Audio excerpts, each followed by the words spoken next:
Olá, meus irmãos, saravá, que a paz de Oxalá esteja com todos vocês. Como você sabe, eu sou o Pelé das Pedreiras, você está no canal Umbanda Reino da Paz. E hoje no nosso Saravá Podcast, nessa sexta-feira, 1º de outubro, estamos recebendo a grande visita do Bruno Couto. Seja bem-vindo, Bruno. Eu que agradeço. Obrigado, Pai Léo, pelo convite. É sempre muito bom estar falando de Umbanda, falar de macumba, né? E fico lisonjeado pelo convite mesmo, eu que agradeço. Obrigado. Pô, eu fico super feliz. Eu não conheci o Bruno, né, pessoalmente. A gente está se conhecendo agora Sim. mesmo, pessoalmente. Vi na rede social, vi que o cara fala bem. O cara também é ligado à editora, a gente vai falar também da editora. Sim. Falei, não, eu vou trazer esse cara, a gente precisa trocar essa ideia aí, porque aqui é um canal que apoia editoras e apoia qualquer trabalho umbandista. Então, Isso. a gente tá aqui pra isso. Mas antes de eu tomar bronca da mãe Priscila, que já tá me olhando, vou falar dos nossos patrocinadores, né? Que nós temos a Eparrei Camisetas, que sempre manda camisetas pra nós. E, aliás, quero te fazer já o convite ao vivo pra você participar do Eparrei Podcast, que é do Bruno também. Com certeza. E ele vai te convidar também, porque o Bruno é nosso parceiro Com aqui, certeza. ele faz aqui no espaço. E também da Vela Zaro, também, que é nossa patrocinadora. E da Bioconecta Banhos e Florais também, que o meu irmão, o pai Newton, ele desenvolveu um banho que você pode deixar 60 dias fora da geladeira e funciona, não estraga. Caramba. E é banho de erva, não é um banho de essência, não, é banho de erva mesmo. Então é pra aquele macumbeiro preguiçoso que vai, pô, não tô tendo tempo, ele vai lá e os banhos super energizados da Bioconecta, da Vela Zaro, os meus irmãos também.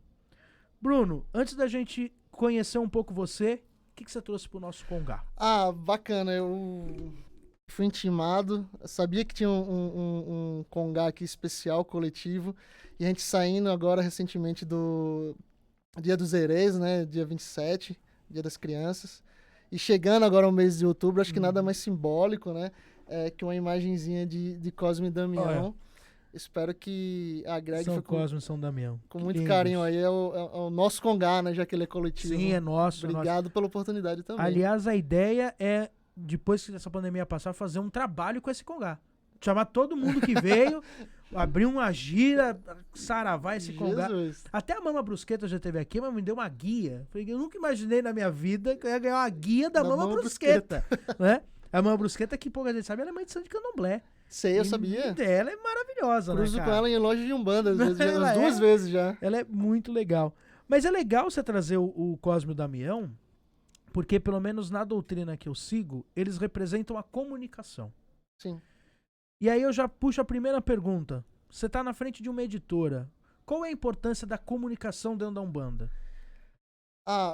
Eu na verdade, assim, eu acho que tanto internamente como de forma externa, né? A gente vive um momento complicado nesse sentido, assim.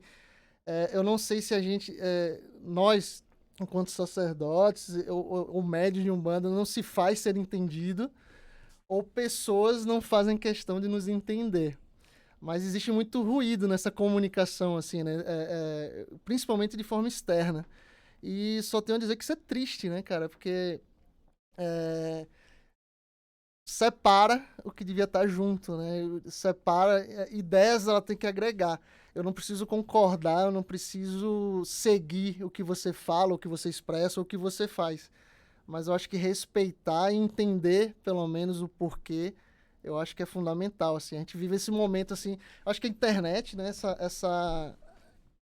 esse boom que a internet deu, aproximou ideias, mas acho que as pessoas não estão aproveitando a importância disso, né? De o que agrega em mim e o que não agrega abstrai, tudo bem, mas o que agrega em mim, né? Mas as pessoas perdem mais tempo, infelizmente. Eu quero imaginar que eles não entendem a mensagem, sei lá. Mas é um momento delicado, na verdade. Acho que a internet vem para beneficiar em vários aspectos, aproximar pessoas, mas também tem dado a oportunidade de pessoas se mostrar contrário às ideias, né? Sei lá. Nunca distanciou tanto, né? Aproxima, tanto. Mas distancia com uma facilidade a internet que é incrível. Eu acho que toda ferramenta, né? Eu acho que seja lá qual for, vi de arma de fogo, né? Que tinha um intuito principalmente de caça para se alimentar lá atrás e hoje causa um estrago. Eu acho que qualquer ferramenta mal usada, né? Mal utilizada, ou utilizada por maldade, eu acho que ela é nociva, né? Então, é triste, na verdade, né? E você acha que a internet hoje, ela mais auxilia ou mais atrapalha a Umbanda? Eu acho que a gente tem que acreditar na massa, na maioria, né? Eu acho que para uma maioria, aqueles que, principalmente, eu penso muito naquele que está iniciando, aquele que está querendo conhecer, ou simplesmente aquele que tem curiosidade. Eu acho que para isso ela é muito importante. Eu acho que é uma minoria, e aí acaba que nós, de certa forma, erramos em se importar com a minoria. Mas a minoria magoa, né? A minoria machuca. Mas, enfim. É que a minoria costuma fazer barulho, né? Exatamente. Mas eu costumo dizer que se você não der atenção à minoria, ela vai latir sozinha, né? Então, eu acho que para a massa, eu acho que é importante, eu acho que é fundamental. Porque eu acho que é o maior meio que a gente tem hoje de divulgação do que é Umbanda, de desmistificação dos maiores absurdos que a gente escuta sobre Umbanda. E canais como esse aqui, que é sensacional, porque dá oportunidade a pessoas de diferentes vertentes de Umbanda, diferentes pensamentos, que chega lá no final e faz aquilo que eu estava falando no começo, agrega ideias. E se agrega para você, se faz sentido para você, você absorve. Se não, tudo bem. Segue e cada um, eu acho que tem que fazer o melhor para si, né? A gente vive um meio muito intolerante. Sim. Tem uma das bandeiras aqui, se não a maior bandeira desse canal, sempre foi brigar com a intolerância intra-religiosa. Né? Eu sempre falei isso. Eu tenho o meu culto do meu jeito, mas ele fica dentro da minha casa. A partir do momento que eu estou num canal de Umbanda, né, em nenhum momento, eu falo muito isso para as pessoas. Este não é um canal da Umbanda que o Pai Léo faz. Tem muita coisa que eu explico no canal que eu não pratico. Sim. E por quê? Porque é um canal de Umbanda, não é um canal meu, pessoal. E eu brigo muito com essa questão dessa intolerância, daquela história de... Não, porque o cara cultua de uma forma diferente, porque o cara pensa de uma forma diferente. E aí começam a se degladiar, né? Eu tenho até agora, nesses poucos dias, tô começando já a vivenciar isso de novo, é que agora eu tiro de letra. Em 2011 eu não tirava, por isso que eu saí da internet, mas hoje eu tiro de letra. Porque a gente começa a entender que quando eu critico um outro cara, que é da religião, eu tô fragilizando a minha religião. É simples, porque terreiros são quebrados, terreiros são queimados quase que diariamente. Eu faço parte de um grupo de dirigentes, que é o grupo do Mirua, que é um grupo que tem a sua maioria lá no Rio, mas tem muitos aqui em São Paulo, que é chefiado pelo pai Luiz Fernando e o Luiz Eduardo. Eu tô num grupo, no Mirua, hoje tem 165 dirigentes. Imagina, 165 dirigentes num grupo. Com cabeças, ideias diferentes. É muito doido, não surge briga, porque ninguém fala de doutrina ali, mas o principal, que é o pior, não passa assim uma semana sem que um terreiro seja invadido, ou quebrado, ou queimado no Brasil. E aí quem quebra, quem bota fogo, não tá preocupado se o cara é um banda sagrada, se o cara é um banda molocô, se o cara cultua a Logunã, se o cara cultua o passe, se o cara bebe, se o cara faz sacrifício, não importa. Não importa. É tudo macumba e vamos queimar e vamos matar esses caras. Enquanto a gente não entender que nós temos que nos somar como unidade, e ser unidade... Ah, Pai Léo, mas o senhor concorda com todas as umbandas que todo mundo faz? Lógico que não. Mas se o cara faz algo que eu não concordo, é um problema dele, da doutrina dele. Eu não recebi uma procuração de Xangô, ou uma outorga, ou uma carta, né? Eu sou filho de Xangô. Você é filho do quê? Eu sou de Oxóssi. Oxóssi. Você não recebeu uma carta de Oxóssi falando assim, a partir de agora, aí. Bruno, fale em meu nome. Eu também não recebi uma carta de Xangô. Não. Pra julgar as pessoas. E que é engraçado isso, você tocou num ponto muito importante, assim, que é a intolerância intra-religiosa. Que eu acho que, assim, é lógico que a gente sofre intolerância externamente, mas nos torna até hipócrita, de certa forma, criticar o cristão que nos critica, se a gente critica o nosso irmão que está do lado. E eu costumo falar que, assim, a gente não tem uma Bíblia para seguir, a gente não tem um livro sagrado para seguir, mas a gente tem algumas frases chaves deixadas pelo Caboclo das Sete Encruzilhadas, que é a origem de tudo que a gente acredita, e uma delas é que a Umbanda é a manifestação do espírito em prol da caridade, né? Então, pouco importa, como você falou, se seu irmão cultua Logunã ou não, ou se ele é de tal vertente, ou se faz certo aos seus olhos ou não, mas se ele continua permitindo que aquele espírito venha, se manifeste em prol da caridade, do amor, do respeito, né? É Umbanda, e isso acaba. E a gente hoje tem pouca representatividade na sociedade exatamente por isso, porque é um grupo rachado, infelizmente. E muito rachado, não é nem uma rachadura pequena, não, né? Pequenas rachaduras. Eu sei que pouca gente acha que muita gente acha que religião e política não se mistura. Em alguns aspectos, de fato, não. Mas se você pega a maior bancada no Congresso, uma das maiores bancadas no Congresso, em qualquer Câmara, é a bancada cristã. E ali você vai ver cristãos de várias doutrinas, de várias fundamentações, sei lá, evangélicos, católicos, que se unem em prol de uma comunidade, de um todo. E a gente jamais não diria, mas falta muito pra gente ver isso na Umbanda, no Candomblé, em religiões de matriz africana, enfim. Mas eu acho que é uma questão de fase, porque os evangélicos, eles estão, eu até tava falando isso, eu não lembro, foi com o Bruno que eu falei semana passada, né? Eu falei pra ele, imagina só, que a gente tava falando de projeto pra criança até.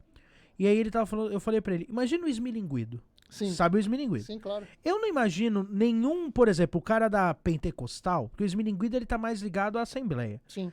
Eu não imagino o cara da Pentecostal, sei lá, parece o esmilinguido lá falando assim, Deuteronômio em 15:36 disse que eu tenho que te amar. Sei lá, ele falou lá pra outra formiguinha. Eu não imagino o cara da Pentecostal ir lá no comentário e falar assim, olha, na verdade, quando Jesus disse isso, né, o Deuteronômio disse isso, não.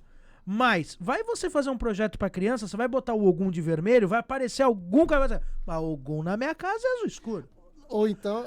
A gente tá preocupado com umas coisas, outras cara. questões, mas por que algumas São Jorge na sua casa? O sincretismo não precisa mais, ou porque... Mas é uma discussão tão idiota, que não leva a lugar cara. nenhum. Porra, a gente ainda tá preocupado, é o que eu falo, os caras estão, a bancada evangélica, há pouco tempo atrás, e eu sempre gosto de frisar isso, porque assim, eu tenho uma grande amiga que é a Alessi, que é a deputada, a Alessi Brandão, e foi a bancada da Alessi Brandão, foi o gabinete da Alessi Brandão que derrubou essa lei, e a gente tem que falar sobre isso. Aqui em São Paulo, eles quiseram passar uma lei que era proibido o uso de tabagismo dentro de culto religioso. O único culto religioso que usa tabagismo é Umbanda. Não tem nem. Você não vai na igreja católica, o padre tá fumando charuto. Não, jamais. É só Umbanda. Foi uma lei direcionada, né? Foi uma lei direcionada da bancada evangélica. Só que, em vez da gente ficar preocupado com isso, a gente tá preocupado ainda de a saia da Maria Mulambo é preta e vermelha? Ou sabe, é a história da zebra. A zebra é branca com lista preta ou é preta com lista branca? Não importa, cara. Vamos se preocupar com o que realmente importa. Outro dado que é interessante, assim, que pouca gente se pergunta ou se atenta para esse detalhe, é que eu acredito, não sei exatamente, mas eu acredito que em torno de 98% dos terreiros não tem alvará de funcionamento. Mas acho que é isso, mais ou menos isso. Ou mais. Por quê? Porque terreiro. Se abre uma igreja, por exemplo, gigantesca ali no Brás, imensa, aquela igreja que é do tamanho... Totalmente contra o projeto diretor da cidade. Que alteraram, exatamente isso que eu ia falar. Através de uma bancada dentro da Câmara, alteraram o projeto diretor da cidade para poder fazer ali daquela forma, naquela estrutura. Aquilo, sabe o que me assustou na inauguração do Templo de Salomão? Aliás, nós estamos aqui do lado, né? Lado. Você já foi lá? Já entrou ou não? Só passar lá. Eu tô louco pra entrar, cara. Eu tô mais propenso a ir no seu terreiro. não, eu concordo. Eu também tô mais propenso a ir no Alan do que lá. Mas, eu tenho vontade de ir lá conhecer lá dentro, só pra ver a estrutura que eu acho bonita. Uhum. Mas é meio absurdo, porque você vê, era a inauguração de um templo, e uma coisa que eu tenho muito gravada na minha memória. A primeira fileira era a Dilma, porque foi na época da Dilma, Sim. o Temer, então você tinha a presidente do país e o vice-presidente, do lado o Alckmin, que era o governador, e do lado acho que era o Haddad, que era o prefeito. Então você fala assim, resumindo, o cara na inauguração dele, o cara conseguiu levar a presidente, o vice-presidente do país, o governador e talvez os e empresários o prefeito, mais importantes também, né? Tipo, não, fora o Silvio, todos os caras vieram. O maior PIB tá ali. Cara, olha o poder dessa igreja, cara. Olha o poder. Que terreiro você conhece que vai conseguir botar todo esse pessoal dentro de um terreiro? Nunca. Porque a gente tá preocupado ainda com a saia da pombagira. A cor da vela que o irmãozinho acende. A cor da vela, assim. Tem gente que fala assim pra mim, mas... Pai Léo, qual que é a cor certa? Cara, a cor certa é o que você acha, cara. Eu fico pensando no início da Umbanda, como era essa questão de cor, né? Não, no início da Umbanda eu fico pensando, como que seria, né? Porque não tinha cor. Não. E eu fico imaginando. Ele Era só vela branca. Porque hoje o julgamento ele é tão ferrenho que se a gente parar pra pensar, a gente começa a dizer que o Zélio tava errado e eu tô certo. O que a gente menos pratica é Umbanda do Zélio hoje. Né? Exatamente. Eu falo muito isso até no curso, por causa do Tata Tancredo, que muita gente não conhece o Tata Tancredo. O que a gente faz hoje tem mais ligado com ele do que com o Zélio. Não, e exatamente isso. A gente tá tão preocupado nessa questão de certo ou errado e a gente não para pra pensar de onde veio, né? O quanto a gente mudou. E tá tudo bem, porque a Umbanda permitiu isso, porque o próprio Zélio permitiu isso. Evoluiu, né? E de vez a gente aprender com a pluralidade que a Umbanda permite, não, a gente tá estagnado a criticar exatamente o que nos permite fazer o que a gente faz hoje. É um conservador. Exatamente. A gente até falou disso. Na verdade, é um mimimi, né? Não existe um bandista conservador, cara. É um Como é que você pode querer ser um bandista? Cara, eu sou um bandista conservador. Conservador do quê? Na minha época era bom. Meu amigo, se você pratica uma religião que as entidades falam assim, tem que evoluir. A gente pratica uma religião evolutiva. Como é que a gente quer achar que na época dos antigos era melhor? Lógico que não, cara. Sem contar as linhas que consideradas mais novas, né? Que tem, sei lá, linha de baiano, de cigano, que é teoricamente recente. A linha do pirata. Se eu começo a dizer que antigamente era melhor, eu descarto a possibilidade de aprender com outras linhas que estão já inseridas. Você sabe que uma vez vieram falar pra mim, pai, o que o senhor acha da linha dos piratas? Eu falei, vamos lá. O Caboclo das Sete Cruzadas deixou muito claro isso. Ele fundou uma religião para qualquer espírito de qualquer natureza, de qualquer forma fluídica. Ponto. Então não importa se o espírito ele vai vir como pirata, não importa. Sim. Ele tá vindo pra quê? Tá vindo pra ajudar o próximo? Tá. Então ele existe, cara. Na verdade, a gente conversando nos bastidores, né? Tudo que é novo, dentro dessa questão de crítica, existe uma resistência, né? Porque o ser humano tem medo do novo. Né? Eu costumo dizer, eu observo, a gente espera, porque de repente a linha dos piratas, sei lá, vai estar em todo o terreiro, dentro de 10 anos aí. Teve, né?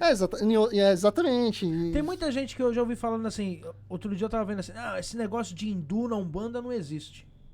Hindu na Umbanda. Hindu na Umbanda não existe. O Orixá Malê era hindu, cara. O Zélio trabalhava com hindu. Então, peraí, exatamente. Se o Zélio trabalhava com hindu, como é que você tá falando que é agora? O primeiro cara já trabalhava com isso. Sim. Então, eu acho ainda... E aí eu concordo também que eu acho que ainda falta muito conhecimento. Falta isso. Essa é a verdade. Falta muito livro. Eu acho que falta humanidade nas pessoas, a consciência de respeito, só isso.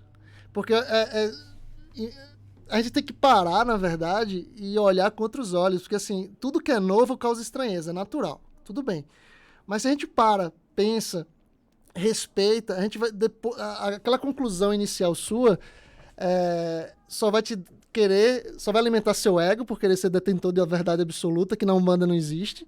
Só vai te trazer intriga, rusgas. Então, cara, analisa e espera. Tem coisa que vai aparecer na Umbanda que não vai ficar. Não vai massificar, não vai ser explorado no seu todo. Porque, às vezes, sim, pode ser algo que alguém mistificou, alguém introduziu de forma... A espiritualidade, ela é sábia, ela só vai permitir permanecer aquilo que vai ser edificante. Então, não perde tempo criticando. Observa, espera, sente, se permita. Eu comentei que eu fiz um sacerdócio numa vertente que não era minha, justamente para apagar algumas concepções que eu tinha a respeito dela. Aqui nos bastidores a gente conversando.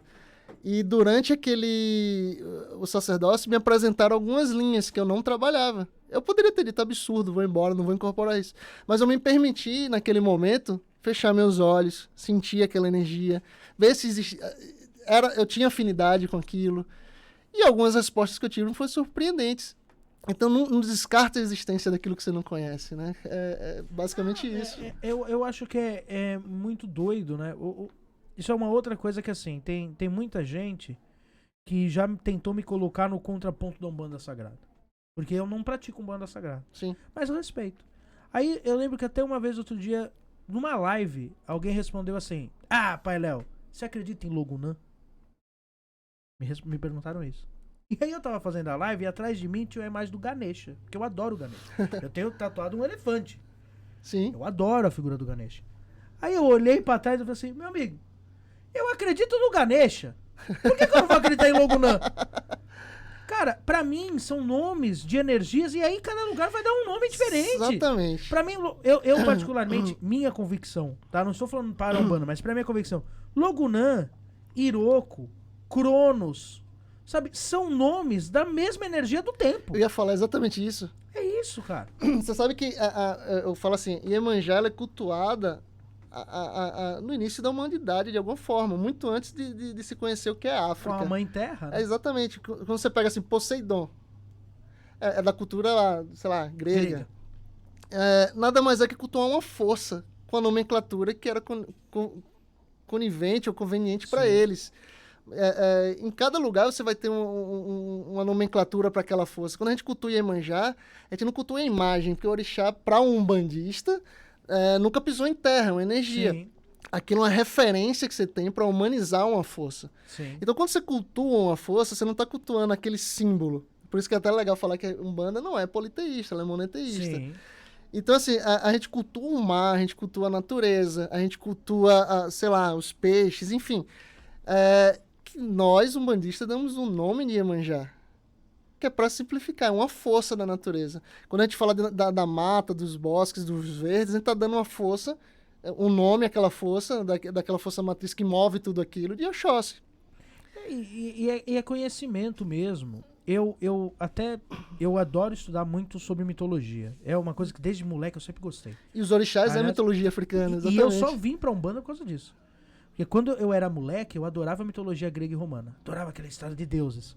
E aí um dia eu tive que fazer um trabalho sobre religião. Sim. E aí era sobre deuses. E aí até hoje eu não sei o porquê, alguém lá de cima fez com que eu fizesse um trabalho, tanto que foi a pior coisa, porque eu tinha uma professora de artes, ela dava ensino religioso na escola. Sim. E ela era evangélica. Ela me deu 0 no trabalho. Esse trabalho tá na minha mãe até hoje. 0.0 ela me deu. Por quê? Porque todo mundo fez sobre mitologia grega e romana e eu fiz sobre mitologia iorubá. Eu nem sabia o que era.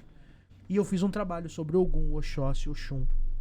E aí depois, o primeiro livro de Umbanda que nem é de Umbanda, mas o primeiro livro de temática africana que eu recebi, meu pai um dia chegou pra mim e me levou na Saraiva, eu moleque, ele falou pra mim, escolhe um livro aí, já que você não quer mais ser católico, eu tinha falado pra ele que não queria, ele falou, escolhe um livro aí de espiritualidade. Eu fui na sessão de espiritualidade, tinham vários livros, Chico Xavier, Allan Kardec, e eu peguei o livro que eu achei mais bonito do Reginaldo Prandi, Mitologia dos Orixás. Foi o primeiro livro que eu li, aquele amarelão, que eu tenho ele até hoje. E aquilo me fascinou, porque é aquela mitologia, Ogum, sabe? Então isso me fascinou. Há pouco tempo atrás eu fui dar uma aula com o Wagner Borges. Ele me convidou para dar uma aula para a turma dele. Sim. E aí ele falou para mim, pai Léo, eu queria que o senhor desse uma aula correlacionando os deuses da Umbanda e do Candomblé, os orixás, com os deuses dos Vedas, os deuses hindus. Caramba. Falei, tá bom, vou quebrar minha cabeça aqui. Eu conheço um pouco da mitologia também hindu, que eu acho muito legal. Krishna, Brahma, Vishnu. Vou quebrar minha cabeça e vou fazer. E aí eu não vou lembrar o nome agora. Um deus hindu, porque os hindus têm mais de 3 mil deuses, né? Eles têm um deus que é o deus da caça deles. Que é um deus que se veste de folhas. É um deus que ele tá ligado à caça e à fartura. E sabe qual que é a simbologia dele? Um homem jovem atirando com arco e flecha, cara. Caramba. Aí você olha e fala assim, porra, cara, é Oxóssi. E você fala, os hindus tiveram contato na África? Não. Mas é a mesma energia, a energia da caça, a energia da busca. A representatividade de tudo, o que representa o contexto todo, se correlaciona. Exatamente. Cara. Mas vamos falar um pouquinho sobre você agora. Tá. Como é que o Bruno começa na Umbanda? Da onde você cai na Umbanda como? Ah, cara, é sério, vai demorar um pouquinho. Ah, vai à vontade. À vontade. Então, Você veio de berço católico. Eu fui espírita, né? Então, bandistas, vou falar uma coisa pra vocês. Vocês não são espíritas, pelo amor de Deus. Vocês são umbandistas. Não existe espírita kardecista e espírita umbandista. Espírita é espírita. Também acho. Então, eu era espírita há uns 15 anos e no espiritismo você não tem um contato com o espírito diretamente, né? É muito raro isso. E se desenvolve através do estudo. É uma coisa mais, né? Vou chamar de branda, talvez, sim, assim. E eu estava muitos anos lá e eu me encontrei sem motivo aparente depressivo. Perdi um emprego, fiquei na cama. Não reconhecia aquilo como depressão, e sim talvez preguiça. E minha esposa começou a ficar desesperada e eu comecei a não tomar banho, não fazer barba, enfim. E uma amiga do trabalho dela, eu chamo ela de Mãe Solange, cara, foi muito especial pra mim. Ela me apresentou um Umbanda, ela tinha um quartinho na casa dela. E aquilo foi transformador pra mim, porque ela falou assim, Bruno, eu vou no Cantinho dos Orixás. Lá em Nazaré. Lá em Nazaré. Eu posso fazer um trabalho pra você? Aí eu fiz, cara, fazer um trabalho pra mim... Aí deu um estalo assim, eu falei, não só pode fazer um trabalho pra mim, como eu posso ir com você? Ela fez, pode.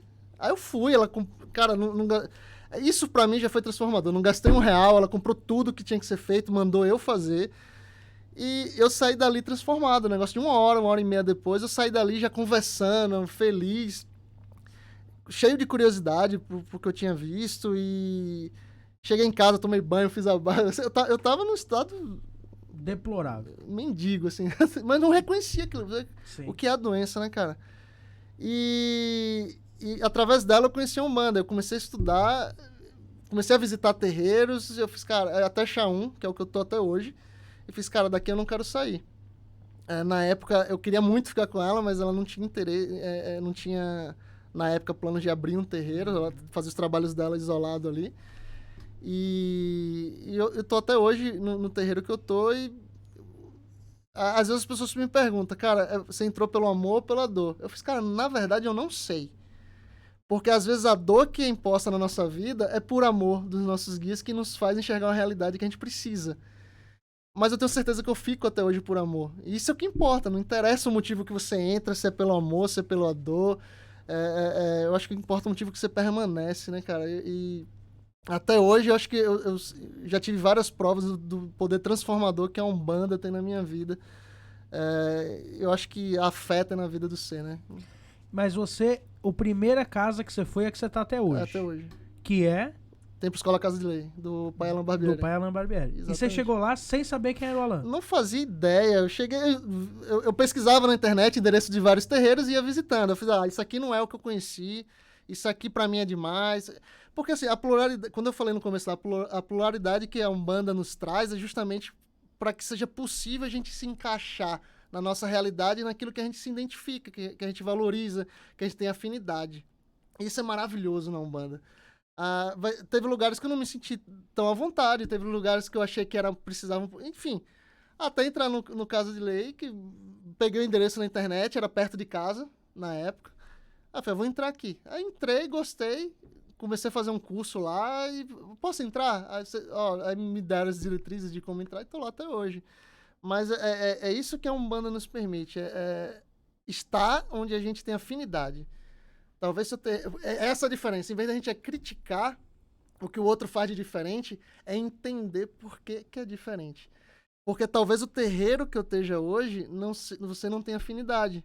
Não vai te causar uma transformação, né, que você precisa. Mas o terreiro que você tá, para você, é fundamental. Para aquele momento da sua vida, para sua jornada, para sua transformação. E assim foi o Casa de Lei para mim. E até hoje vem sendo. Você já tá há quanto tempo lá? Há uns 8 anos. Já é bastante tempo. Bastante tempo. E tem uma pergunta que eu sempre faço, que é a seguinte. Legal, você foi lá no Casa de Lei. Mas a gente não vira um bandista do dia pra noite. Não. O que aconteceu, ou quando foi o dia que você olhou e falou assim, eu sou um bandista? Qual foi o marco pra você virar um bandista? Cara, eu acho que, na verdade... Eu não consegui ver esse momento. Eu acho que quando eu percebi, eu já estava envolvido. Eu lembro muito das dificuldades de entender porque eu estava ali. Apesar de ter sido levado, de gostar e precisar estar ali, né? Mas, por exemplo, eu participava de desenvolvimento na época e o atabaque para mim era um problema. Eu era kardecista, né? Sim. Era silêncio, né? Aquela batucada toda. Eu falei, como que você quer que eu sinta meu guia nesse barulho, cara? Né, eu tava mais propenso a pegar um livro, entender a espiritualidade, né, sei lá. E eu tinha dificuldade nesses momentos, defumação, aquela fumaça, eu falei, caramba, eu não conseguia ficar em paz, né? Eu imagino que deve ser difícil. Eu não conseguia ficar em paz. Como que você quer que eu me conecte, me concentre nesse furdunço, batuque, cantoria, batendo palma, e aquilo pra mim, até entender que é aquela questão, né? Você sempre entender o contexto que você está inserido. Aquilo me transportar a uma realidade diferente, né? Sei lá, era uma gira de Preto Velho, aquele atabaque eu já me imaginava numa senzala, abraçando o meu Preto Velho. E aquilo, todos aqueles elementos, eu acho que talvez tenha sido nesse momento que eu me senti um bandista. Quando eu entendi que cada elemento ali era fundamental para me transportar para uma realidade, e nessa realidade eu sentia a energia, eu sentia a transformação na minha vida. Porque não é só sentir o guia, né? O que aquela energia traz para você, né? Sim. Não adianta você sentir um Preto Velho e ir para casa pé da vida, né? Você tem que levar esse amor consigo. O Faísca, né, que é o baiano que eu trabalho, ele tem uma frase que ele fala assim, antes de você incorporar a entidade, você tem que incorporar os valores que ela te traz. Exatamente. Então é isso, né? Antes de você incorporar o Preto Velho, você tem que incorporar aquilo que ele representa pra você, né? Eu tenho até um amigo aqui do canal, que é o Rodrigo, né? O Rodrigo, ele conta que a primeira vez que ele foi no terreiro, ele era bem kardecista, a vida inteira. E aqueles kardecistas ortodoxos. Aí quando ele entrou, a primeira gira de Exu que ele participou, os caras cantando o sino da igrejinha faz... Ele falou que ele parado, ele ficava assim... Deus nosso Pai, que sois todo poder e bondade. Ele falou, eu rezava em looping. Eleva nossos pensamentos. A prece de Caritas, em looping. E aí ele falou que teve uma hora que ele tava lá em looping, o Exu chegou e falou assim... Eu tô ouvindo, viu, Zé? Não tem problema, pode continuar.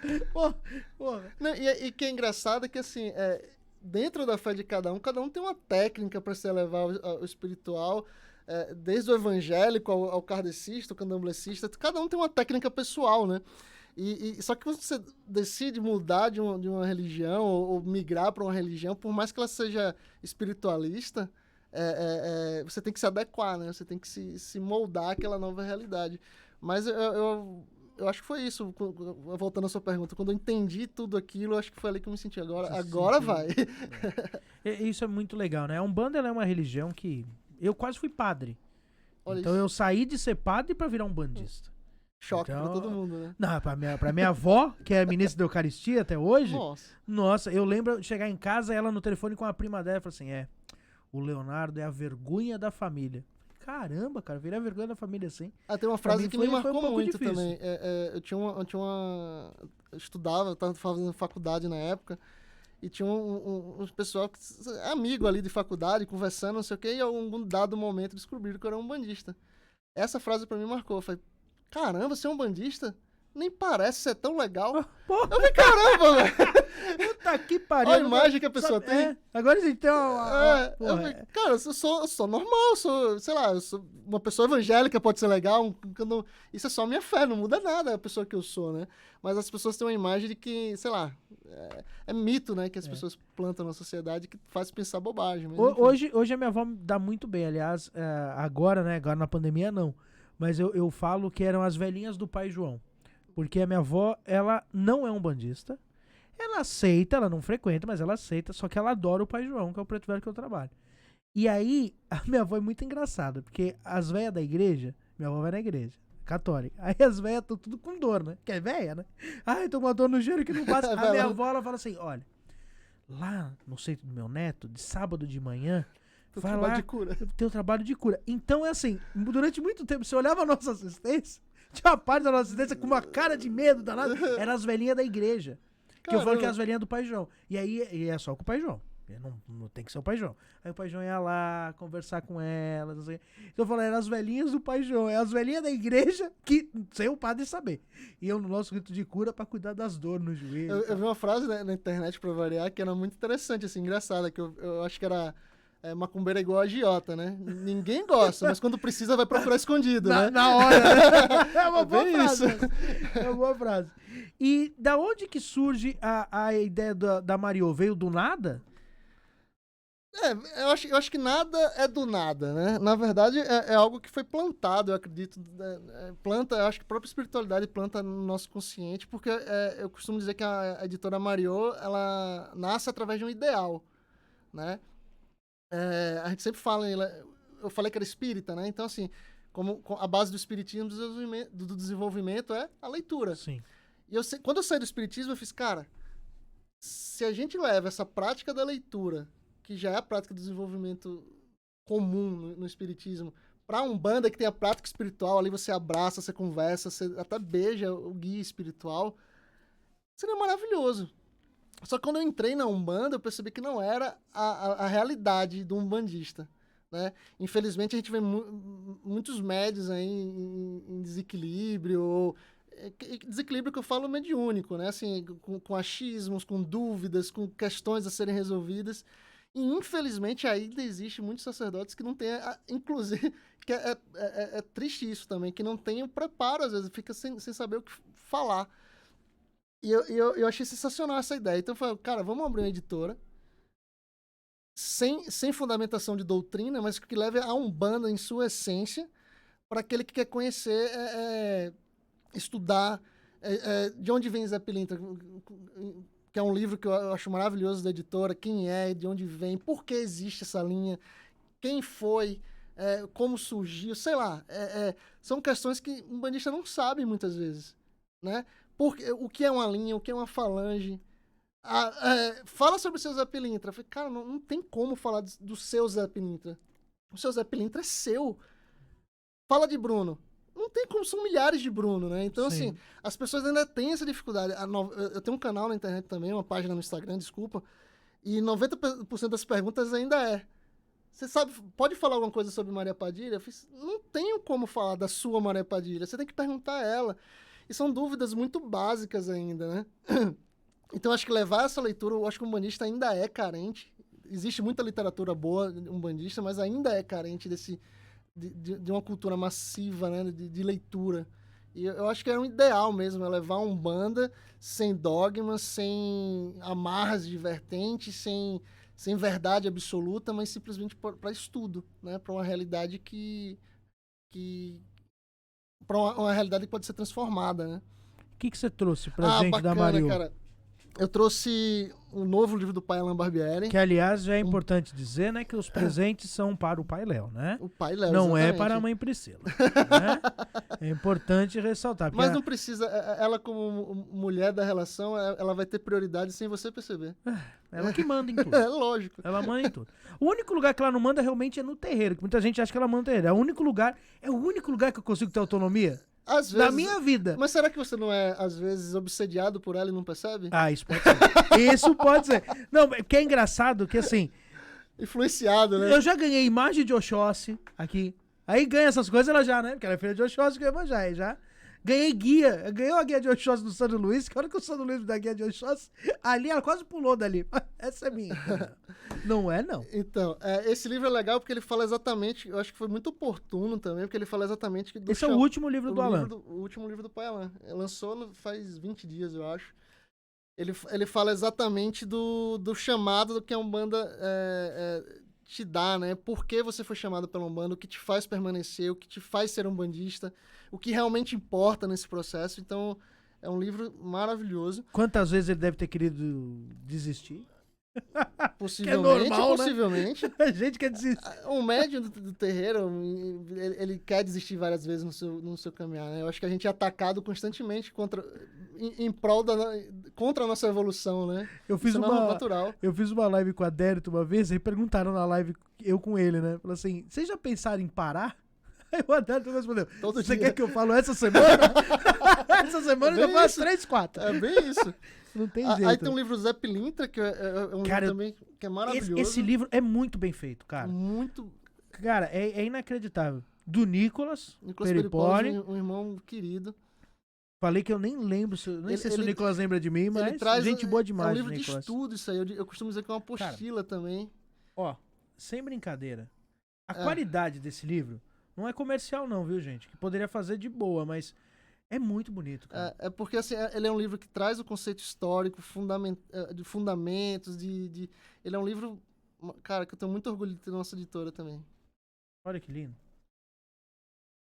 Linha dos Malandros na Umbanda. É um livro bem de conceitos, né? É um livro de estudo, né? Sim. Ele fala de tudo. Até porquê dos símbolos, porquê dos nomes, por quem foi, onde nasceu. Cara, é muito legal. Tem uma parte aqui, a gente tem... Aqui no canal eu tenho muito os vídeos do quem é. Que as pessoas... Mesma coisa. Fala da Maria Padilha. Aí eu faço sempre o quem é Maria Padilha. Nunca da pessoa, né? Da linha, o que representa. Sim. E eu gosto muito de estudar a linha. E aqui tem uma parte que é muito louca, que eu não sabia, eu vim estudar depois, e eu vi que aqui no livro fala, que a roupa do Zé Pilintra ela levou como base a roupa do Al Capone. Cara, ninguém imagina isso, que aquele terno é um corte que a máfia usava e era uma coisa comum, né? E é muito engraçado isso, que Zé Pilintra, por ser nordestino, né? Ele ganha essa roupa no Rio. Sim. Porque o Zé da Jurema, ele veste como um baiano, talvez. Como o Boto, né? Então, ele ganha essas vestes no Rio, né? Do boêmio. Sim. Então, assim, tudo isso tem uns porquês. Porque existem teorias, né? Por exemplo, fala sobre o seu Zé. Ninguém incorpora o Zé que viveu, né? É uma linha de Umbanda, que são vários espíritos que têm afinidade com aquela energia e trabalham, enfim. Então, assim, tem algumas questões que existem teorias, né? Então, tem a teoria mais aceita, por existir talvez um caminho documental ali mais concreto, né? Eu gosto da teoria do Luiz Gama. Do filho da Luísa Marim, porque lá em algumas encantarias, Sim. o Zé Pilintra vem da família Gama, que eles dividem em famílias a encantaria. E a família Gama é chefiada pelo Luiz Gama. E Luiz Gama é um cara negro que sai, que ele cara, que é absurdo a história do Luiz Gama. Aliás, tem um filme agora que vai sair, ou já saiu. Já saiu, que assistam, porque eu não assisti o filme, mas é porque eu gosto da história do Luiz Gama. Ele é filho da Luísa Marim, que teve toda aquela revolta dos malês. E o pai dele fala assim, eu vou te levar pro Rio pra vender ele. O pai ia vender ele como escravo, cara. Eu não conheço a história dele. Muito doido. Lógico que eu sei quem é, mas... E aí ele sai da Bahia, então assim, naquela região ele fica conhecido como Gama, que é o menino que saiu pra virar doutor. E aí ele é advogado. Sim. E aí é daí que lá na encantaria começam a chamar o Zé Pilintra de seu doutor. Olha isso. Por quê? Porque ele era o doutor. E ele usa vermelho, porque você pode ver, o Zé Pilintra tem um anel vermelho. Que é o anel do advogado. Que o Luiz Gama virou advogado. Caramba, E aí tem a história que ele viria pro Rio de Janeiro. Só que aqui no Rio de Janeiro ele foge e vem pra São Paulo. Tanto que o Luiz Gama, ele morre aqui em São Paulo. Ele estudou ali no Largo de São Francisco. Ali junto, na mesma época do Castro Alves. Porra, os caras que ele estudou junto.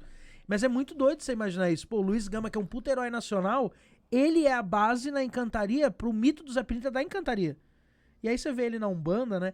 Ser o doutor, o advogado, o livro, é muito doido, Você vê como cara. a Umbanda, de certa forma, está inserida na sociedade de forma oculta, talvez, Sim. né? Desde o Pular Sete Ondas, usar branco no Réveillon, a histórias mais complexas como essa, que é um ícone da história, que de repente tenha muito mais a ver com... Eu não sabia dessa cultural, história, né? Exatamente. E a gente não sabe, a gente desconhece. Sim. Então, Umbanda, muita gente vive a Umbanda sem saber. Vai pro carnaval, canta Margarete Menezes. Isso aí. Saudando Orixá e nem sabe. Sim, isso é o comum, né? Aí tem o Colônia de Maria, que é um romance lindíssimo da Elaine Pacelli, fala de uma colônia espiritual liderada por Maria Padilha, que acolhe mulheres para ensinam elas a serem a mãe precisa ficar pombagiras. brava que eu não mostro o título, mas é bonito essa capa, hein, cara? A gente tem muito cuidado, assim, a gente preza muito pela qualidade. É muito legal, né, da ligação. E eu acho que todo mundo conhece também, né, o pai Sandro Luiz. Isso é um irmãozão aqui do canal, também, já né? teve aqui. Olha a responsa de estar aqui, né? Porra, aqui você tá tirando de letra. O Curador da Alma, ele fala, é um livro também, parte biográfico, né, fala toda a história dele na Umbanda. Tem as histórias dos pontos, né, cara? E tem como foi composto os pontos, o poder transformador na vida de algumas pessoas que se curaram através dos pontos dele. Você sabe que eu tenho bem emocionante. Eu tenho duas histórias com o Sandro, que eu conheço o Sandro antes dele fazer sucesso. Quando ele começou nos festivais.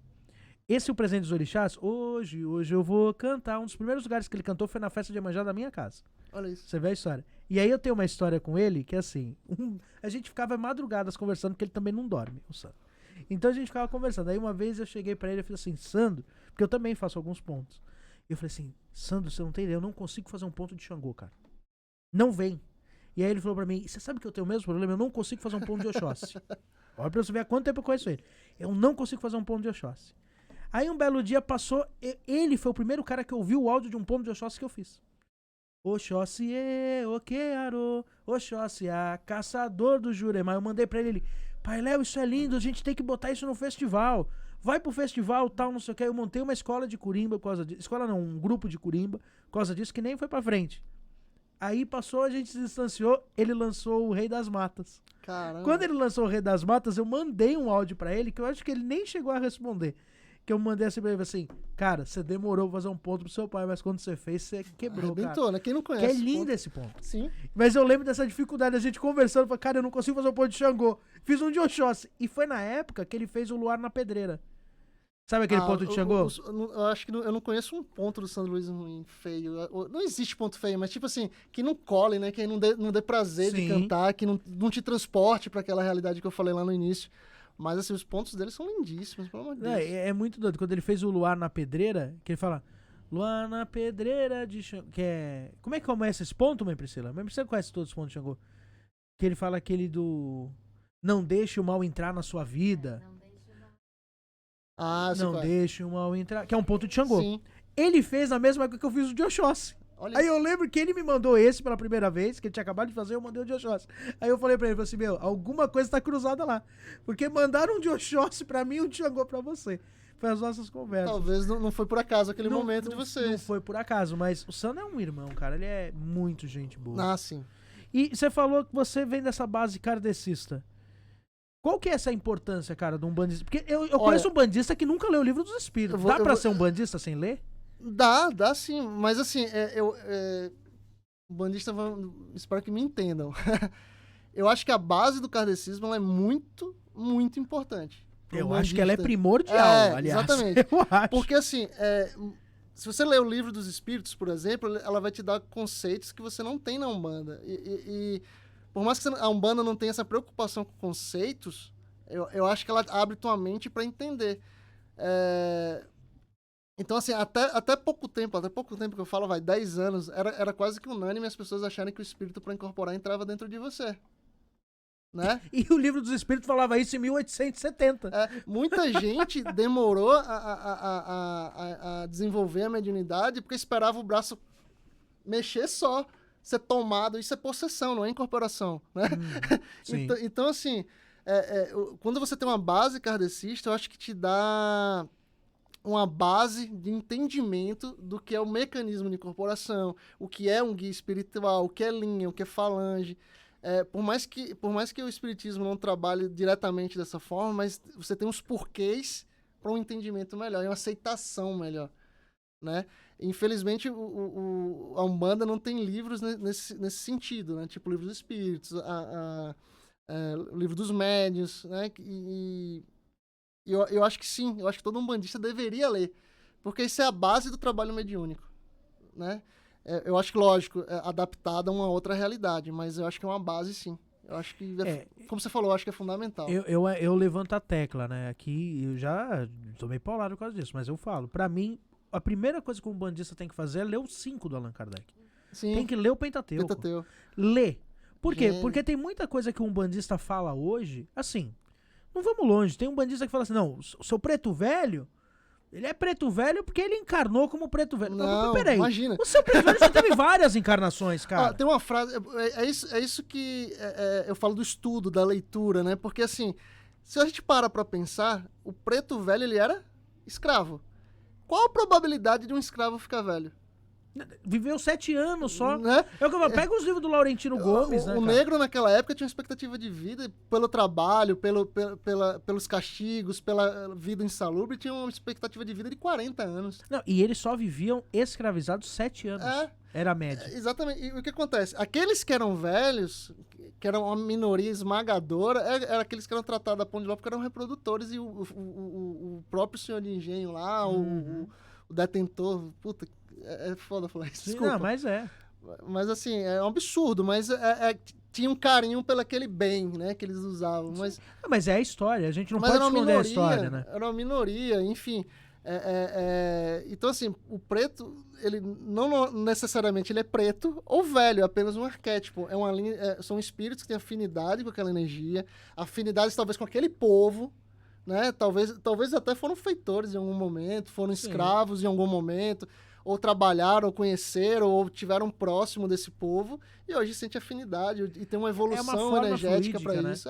Não tem. É a história do charuto. Não, o caboclo fuma charuto, eu já vi essas coisas. Não, porque o charuto do caboclo é porque ele, pra lembrar dos elementos... Cara, que índio brasileiro fumava charuto? É cubano? O índio, e outra coisa que é importante. O índio caribenho? Eu já vi média e falou assim, meu guia não veio porque não tem charuto.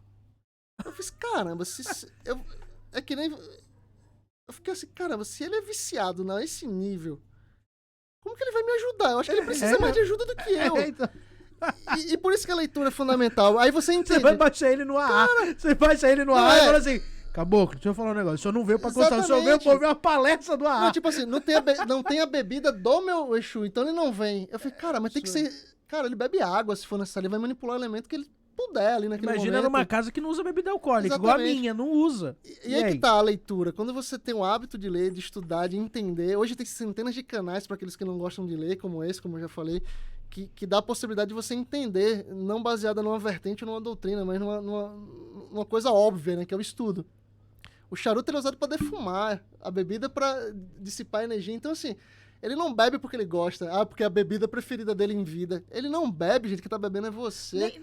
A maioria deles nem bebiam isso, né, cara? Não, e as pessoas acham que para você subir o braço... A cachaça não era bebida pelos senhores de engenho, essas coisas. Os barões do café, eles não podiam tomar cachaça. Tomavam vinho, eu vi uma história maravilhosa, não sei nem se dá tempo de contar sobre a cachaça. Conta. Que os escravos faziam um melaço e, muito cansados, pararam de mexer aquilo. E embolou. Decantou, né? Aí eles pegaram, sei lá, em um dado momento aquilo decantou, foi pro teto e começou a pingar, por isso que o nome pinga, né? E outra teoria que quando caía nas costas machucadas, né, era água ardente. Sim, eu já ouvi falar disso também. Cara, maravilhoso. Mas você vê, os donos de engenho, né, que são os Exus, a maioria dos Exus que a gente conhece, porque eu falo, né, o Exu é o outro lado. Sim. A maioria dos Exus foram padres inquisidores, foram homens de poder. Sim. Esses caras não tomavam cachaça. Porque a cachaça era a bebida da ralé. Esses caras tomavam vinho, Sim. não tomavam uísque, porque o uísque também é uma coisa muito regional da questão ali da Escócia, da Inglaterra, Sim. um pouco, mas a maioria deles tomavam vinhos, tomavam licores, outras coisas. Sim.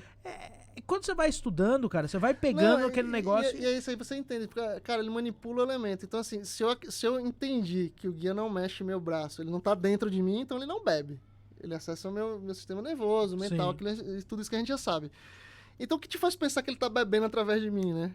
Ele tá manipulando um elemento, é diferente. Quer ver, vamos cutucar uma polêmica. É falar do sagrado feminino com a pombagira. Que pra mim isso não tem lógica nenhuma. Porque aquele isso é delicadíssimo falar Eu sei disso. É delicadíssimo. E eu sei que eu sei. Mas por quê? Não é falando mal do Sagrado Feminino, até mesmo que eu super respeito. Aliás, a minha esposa faz rituais do Sagrado Feminino. Eu já fiz vídeos aqui sobre o Sagrado Feminino com pessoas que fazem isso. Agora, a pombagira com o Sagrado Feminino não tem a ver, porque aquele espírito da pombagira, ele já encarnou como homem, como mulher, como criança, como negro. Não existe feminino ali, cara. Sim. Então, se a gente levar por esse ponto, a gente vai estar de novo pegando no físico. Sim. Você quer ver uma coisa? É igual o cigano. O cigano na Umbanda, de lenço, falando aquele portunhol. Cara, aquilo não tem lógica, cara. Eu vou falar uma coisa aqui que talvez choque muita gente também. Diga. É uma concepção minha, Bruno, tá? Não tem nada a ver com ninguém. Eu vejo às vezes as pessoas comprarem roupas, comprarem chapéus, se dispor de um dinheiro às vezes que não tem, que diz que vai presentear o Exu, vai presentear a pombagira. E tudo bem, eu acho que isso serve muito mais para despertar fé no outro e entender aquele contexto religioso. Mas o seu Exu não tá usando aquilo. Talvez ele se veste fluidicamente do seu lado, né? E talvez ele esteja com uma bata, sei lá, cintilante, alguma coisa desse tipo. Através de um arquétipo te induzindo a fazer algo, né? Te manipulando a fazer algo. E é isso que eu falo, às vezes a gente se dispõe, eu já vi gente gastar, sei lá, R$1.000, R$2.000 para comprar uma roupa de tecido XPTO lá, e é muito mais, e a gente tem que ter muito cuidado com isso, entre o ego, né, o que é para alimentar o meu ego, o que de fato é um elemento ou outro ali para despertar a fé no outro, porque eu acho que isso é importante, eu acho que faz parte da cultura, da religião, da tradição também, eu acho que, embora não seja fundamental, mas eu acho que é importante a tradição. Mas ter cuidado com isso, assim, o guia ele não é e não está exatamente como você imagina que ele está, né? Ele está da forma e da maneira que ele precisa estar, né? Então, assim, vou dar de comer pro meu Exu. Esses termos, assim, às vezes eu acho estranho. Também acho. Embora não muita gente saiba que faz, mas sabendo que ele não vai comer aquilo, Mas, cara, você tá fazendo aquilo muito mais por você do que pra ele, porque ele não precisa exatamente daquilo, ele vive sem você. É o que eu falei, a festa que eu fui que tinha coxinha e quibe. Exato. E chopp. Era Pois maravilhoso, cara. E pra assistência. Mas, por exemplo, eu percebi que você tem um sotaque. Você nasceu Sou aonde? baiano. Você nasceu na Bahia. Sim. Você não acha que a gíria de baiano e a linha de baiano que a gente faz aqui não é um pouco pejorativa? Eu acho que o arquétipo que se tem... Por exemplo, eu sofro até bullying brincando que eu desincorporo às vezes o baiano, o pessoal fala, pai, o Bruno tá não gostou, não foi não. Mas é engraçado porque eu acho que... sabe aquela história que tem sotaque e não gosta de ser imitado? Né? Isso eu tô falando do médium, tá? Não é o espírito. O espírito, ele não necessariamente tem inclusive sotaque, né? Sim. Isso é um arquétipo que o médium assume. Então é muito caricato o baiano na gíria de baiano. É isso que eu ia falar. Não O baiano Mazarope, né? eu não falaria pejorativo, mas eu falava assim, caricato demais. Porque em lugar nenhum da Bahia tem um baiano que fala desse jeito. É legal falar isso. Mas assim, é uma opinião minha. Não, mas é legal pra gente falar essas coisas pra que as pessoas elas tenham esse pensamento crítico de falar assim, o meu baiano é um arquétipo da entidade, cara. Exatamente. Entendeu? Não quer dizer que necessariamente... E tá tudo bem. Por isso que eu falo assim, não digo nem pejorativo, mas eu digo caricato. E eu acho que isso faz parte também. Porque talvez pra uma pessoa que nunca foi na Bahia pra entender que aquilo é um arquétipo, tem que ser assim, entendeu? Mas e isso acontece com outras linhas também. E eu posso até te fazer uma pergunta pra você provar isso. Como esse arquétipo ele é moldado. A sua primeira incorporação de Exu, ela é completamente diferente da sua incorporação de Exu antes. Porque era carregado de crenças, talvez de dogmas que você carregava e não sabia, falta de conhecimento, talvez carregado de achismos, carregado de não entendimento. O meu Exu, quando via, parecia um cachorro, ele rosnava. Lá no primeiro... Porque talvez eu tinha sido influenciado por alguém. Já no subconsciente. Exatamente. Né? E não diria que seja a mistificação de algo, porque não existe mau caratismo nisso. Não. Mas é um animismo da pessoa. É um animismo. Segundo Chico Xavier, animismo inconsciente, né? Segundo Chico Xavier, que é espírita, né? Mas é uma referência nesse sentido. Sim. Ele falava que toda e qualquer incorporação ela é anímica, em algum grau. Né? Então, assim... se é 1% ou 99% anímico, tá tudo bem, isso faz parte do seu desenvolvimento, mas ela é anímica. Quando você coça a cabeça ali, tá coçando, porque é natural, vai coçar, ali é um animismo. Do baiano. Eu acho isso absurdo, cara. O animismo nada mais é, muitas vezes, que a expressão de você, né? Isso me lembrou uma frase, desculpa te cortar, do baiano do meu pai de santo. Eu te falei que a gente veio de um raiz do catimbó, então a nossa gíria de baiano não é tão caricata assim.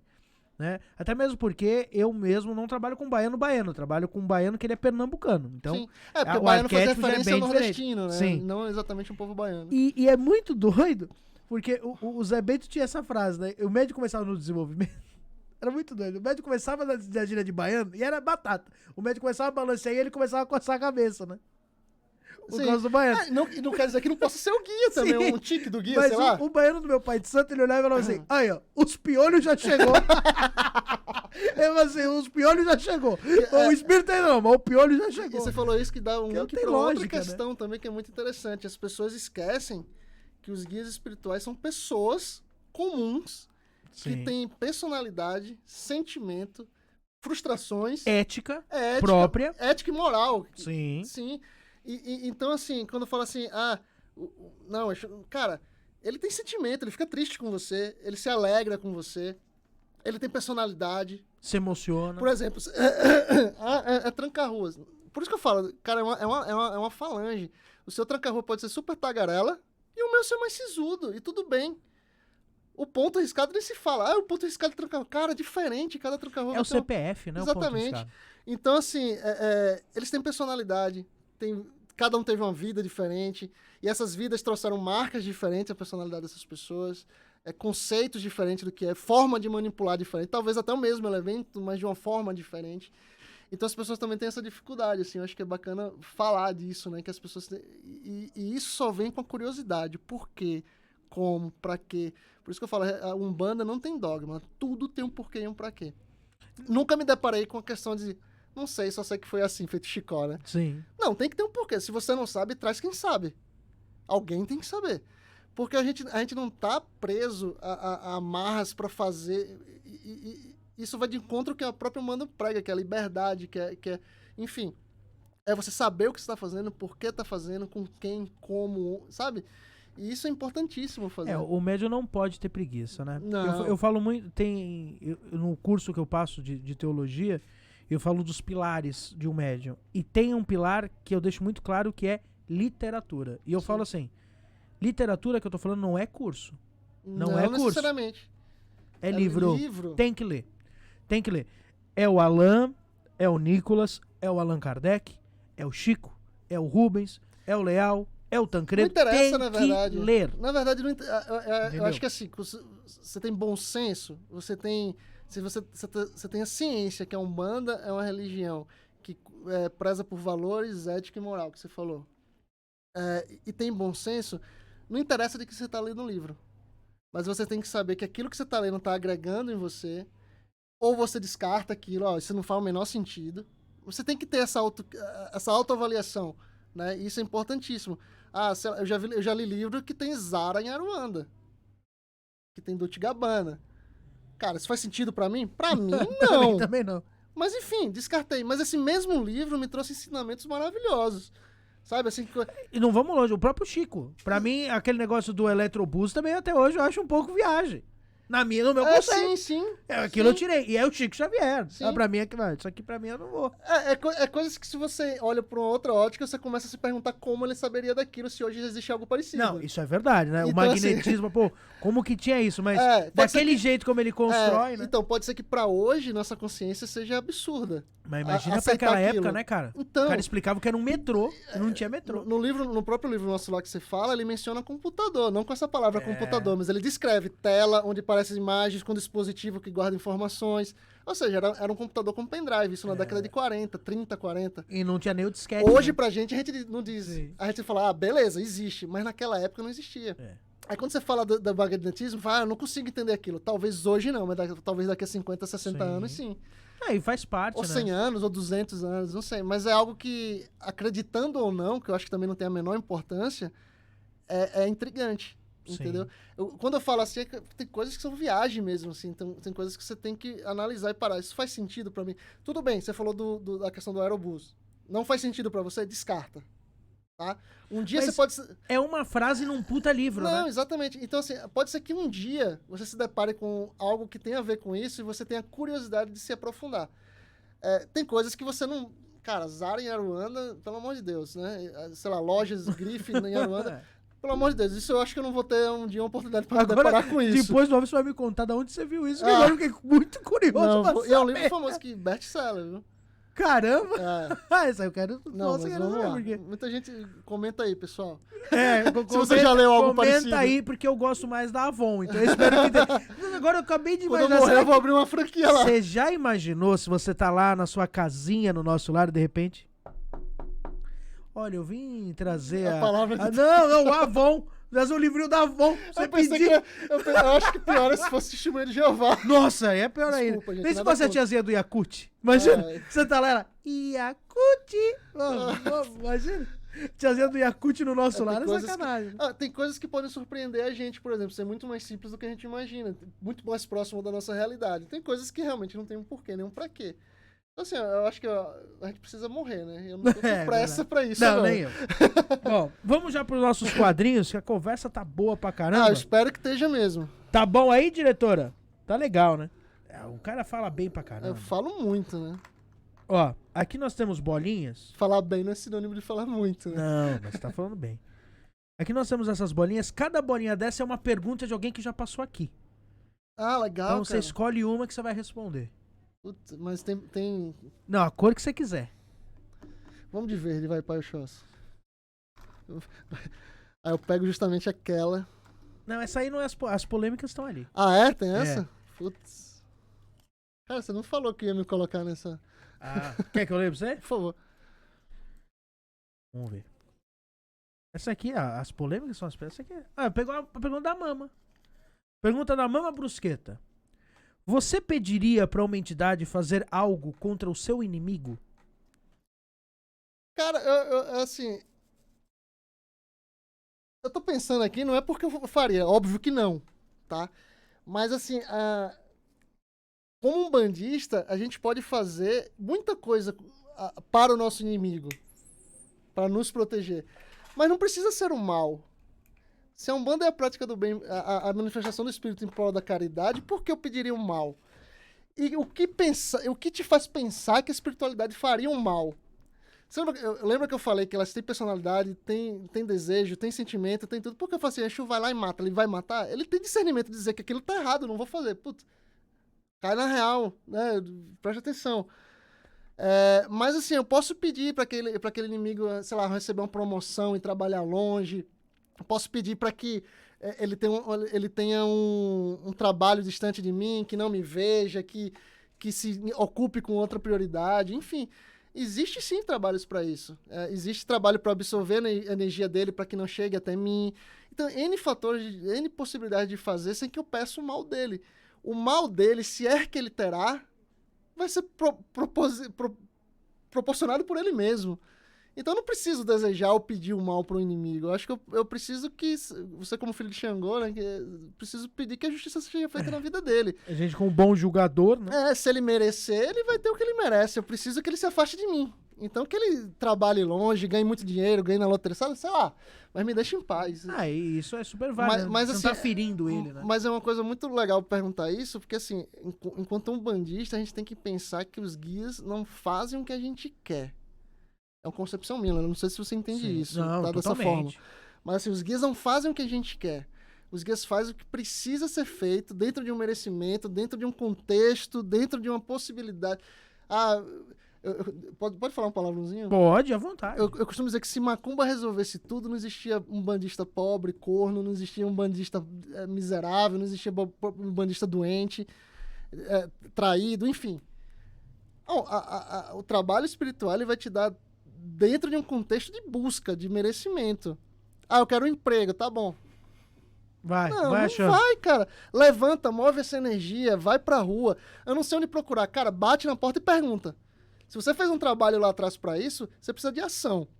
Então é isso. Os guias não fazem o que você quer. Eles também estão dentro dos valores éticos e morais pra trabalhar na Umbanda. Aquela história que os caras falam assim, não, o Exu não faz o bem ou o mal, faz o que você pede. Isso não, imagina. Vai achando que o Exu vai fazer o que você quer. Vai. É uma questão muito maior que isso. Fala, Exu não é evoluído. Cara, Exu perto de você, encarnado, ele tá anos-luz. Sim. Ele é menos evoluído que o Preto Velho. Mas essa distância é muito menor do que a dele pra você. Ele é um ser de luz. A única diferença dele pra você é que ele tem uma percepção e uma concepção de universo, de mundo muito maior que a sua. Sim. E ele mas ele trabalha nas zonas umbralinas. Que ser de luz? Consegue ir lá e não ser afetado. Então. Vai lá e vê se você consegue sair. Vai demorar um pouquinho, né? Isso. Então, assim, não acredito, nem pediria, pra resumir a resposta, nem pediria, e nem acho que se eu pedisse pra um guia de Umbanda, ele atenderia. Eu acho que esse tipo de pedido se faz para espíritos de baixa vibração. Existe gente que faz. Mas assim como quem me faz o mal vai ter a justiça que ele merece, se eu peço algo a ele, quem vai passar a merecer uma justiça negativa vai ser eu. Então eu acho que as pessoas... Falo pra caramba, né, cara? Não, tá bom. Eu acho que uma questão que as pessoas também têm que entender é que ninguém entra na sua vida por acaso. Até quem te faz mal, é importante que o faça. Porque aquele mal vai te fazer crescer, absorver, entender, saber lidar com essa situação em outra ocasião. Eu acho que quem te faz mal é objeto da vida, sabe? Eu acho que quem te faz mal, ou que você julga que é mal, que às vezes nem é, mas quem te faz mal, na verdade, é simplesmente um objeto para sua evolução. Ontem eu tive uma conversa com minha esposa, que eu trabalho com o Zé Pilintra. Ele falou que nessa vida a gente vem para buscar e não para ter uma vida perfeita. Se fosse para ter uma vida perfeita, não precisava você estar aqui. Então você existe várias vidas, né? Profissional, amorosa, familiar. Dificilmente você vai estar feliz, realizado nas quatro, pleno nas quatro. Porque você precisa sempre estar buscando algo. E essa busca é que te faz agregar no seu ser, na sua essência, algo que você precisa por estar aqui. Porque senão você não precisa estar aqui. Fazer, fulano faleceu. Eu falei, puta, a gente como encarnado, a gente fala que triste, não sei o que, enquanto espírito lá do outro lado tá falando, graças a Deus, cumpriu a missão de volta ao lar. Então é basicamente isso. Falei pra caramba, nem Não, mas foi bom pra caramba. Agora me fala uma pergunta pra eu botar ali. Que vai ser a pergunta do Bruno. Caramba, assim de bate pronto. É. Seria bacana perguntar o que te faria, o que te magoaria dentro da própria religião. Assim, o que você vivenciaria na religião e te faria se afastar? E qual o entendimento que você teria disso dentro do contexto de aprendizado, né? Se algo te faria se afastar da religião, se você visse... Enfim. Boa. Porque as pessoas também têm esse conceito, né? Tô decepcionado com a Umbanda, tô decepcionado com o meu terreiro. Não pode confundir ser humano, né, com a religião. A Umbanda nunca te fez nada, cara. É o ser humano. A Umbanda é algo muito maior, né? Mas isso também é culpa de como a gente lida, né? Tem muito dirigente que lida como se o filho de santo fosse um seguidor. Sim. E não, você tem que fazer tudo que eu mando. Cara, a pessoa pode se frustrar porque ninguém é perfeito. Você sabe que é interessante você falar isso? Porque assim, um umbandista, ele não precisa de um dirigente para ser um umbandista. Sim. Um bandista, ele não precisa de um terreiro para ser um bandista. Sim. Eu costumo dizer que ser um bandista é uma filosofia de vida. Uma escolha, não é ser médium no dia da gira, é os 6 dias que antecede aquele dia, né? Sim. Então, assim, o pai de santo, ele tem uma função fundamental na sua vida espiritual, e o terreiro também. Mas o pai de santo vai ser um facilitador desse caminho, e o terreiro vai ser o ambiente que você vai se entregar para esse processo, que é importantíssimo. Mas a sua vida, o seu ser, a sua pessoa, independe disso. Isso é ser um bandista, né? É se tornar uma pessoa cada vez melhor. Às vezes me perguntam, Fulano me pergunta, o que é que eu falo pra minha família que eu vou ser um bandista, meu Deus? E agora? Eles não vão aceitar? Eu fiz, não fala nada, só mostra que você é melhor que ontem. E que isso tá te fazendo bem, tá te transformando numa pessoa melhor. E isso, com o tempo, vai ser seu maior testemunho. Eles vão dizer, cara, Fulano é um outro ser, é uma pessoa melhor. E é isso que as pessoas não veem. Acha que ser um bandista é só ir na gira, tocar tambor, ir pra casa, xingar todo mundo. E é só isso. Não é isso, gente. Bom, agora essa a gente polêmica? vai... Não. É mais ou menos. Então, tem uma polêmica que tá aqui no meio, perdida. Não, essa daqui é o seguinte. É uma prova que você vai ter que fazer, tipo passo ou repassa. Tira uma bolinha. Ó, batata quente? Ó, não, depende, dá uma mesclada aqui. Tirei. Vou pegar essa azulzinha aqui. Pô, ainda bem que ele não foi na vermelha e branca, que todo mundo vai na vermelha e branca. A vermelha e branca, Repete vou até sempre. dar um spoiler, é uma que você tem que ligar pra uma pessoa. Caramba. Essa aqui é legalzinha. Vamos ver agora a arte gráfica de Bruno. Tá. Bruno, você vai fazer um desenho da sua fé. Como é que você desenharia a sua fé? Caramba. Você é bom desenhista ou não? Não. Posso até imaginar vários desenhos, mas não vai nada pro papel. Pode fazer palitinho, não tem problema. Cara, eu acho que se eu tivesse que te falar o que é minha fé, eu te entregaria o papel em branco. Pode ser. Então seria isso. Porque eu acho que ela tá sendo... Olha o desenho. Grande desenho. Eu acho que a fé, ela é renovada todo dia um folha em branco pra você escrever algo, pra você... Porque a fé, ela se sente... Você sente ela de forma diferente todos os dias. É assim com você? Sim. Quando você acorda, você sente o cheiro, sente uma presença, sente... E isso te move. Eu tive experiências na minha vida, assim, 2 ou 3, que é coisa de outro mundo, assim, que eu tive... E que naquele momento eu precisava de uma prova para minha fé ser alimentada. Mas hoje eu vejo que essa minha fé, eu acho que é assim que tem que ser com todo mundo, ela tem que ser, sabe, disciplina consciente. Todo dia eu chegar ali e falar, cara, tá aqui. Eu não preciso, não tem forma. A fé não tem forma, na verdade. Para mim, eu acho que a fé é em branco. Eu acho que todo dia você vai sentir ela diferente, você vai construir algo diferente, algo vai se mostrar diferente. Entender em detalhes que você não enxerga a sua fé. Às vezes você espera muito que uma pessoa incorpore, que eu acho que a incorporação é o ápice. O ápice da religião. Mas às vezes você não dá atenção à senhorinha no ônibus que te dá bom dia e te fala uma frase ali e você... Cara, aquela frase às vezes está sendo intuída por até seu mentor espiritual. Sim. E isso é fé. É você entender nas nuances da sua vida, nos detalhes, não ficar bitolado, mas entender que tudo ali, tudo que está ao seu redor, está aqui hoje, é um ato de fé, né? É um ato de acreditar em algo, né? É bem... Eu falo pra cá, eu tô preocupado. Cara. Não, mas é bonito o que você tá falando. Até mesmo porque eu concordo muito com isso. Vamos pra polêmica agora. Caramba. Todo mundo pega vermelho e preto. A maioria. Eu vou na... Caramba, eu deu medo dessa aqui. Vai. Verde e preta. Verde e preta. O seu Exu também é de Oxóssi ou não? Não, meu Exu é de Ogum. E eu tive uma frustração danada com o meu Exu, cara. Porque você queria trabalhar com Marabô. Não, eu queria com o Tranca-Rua na época. Porque eu costumo dizer que tem os Exus pop, né? E faz parte, se você for estudar um pouquinho, faz parte da cultura, do momento, do momento que a gente vive.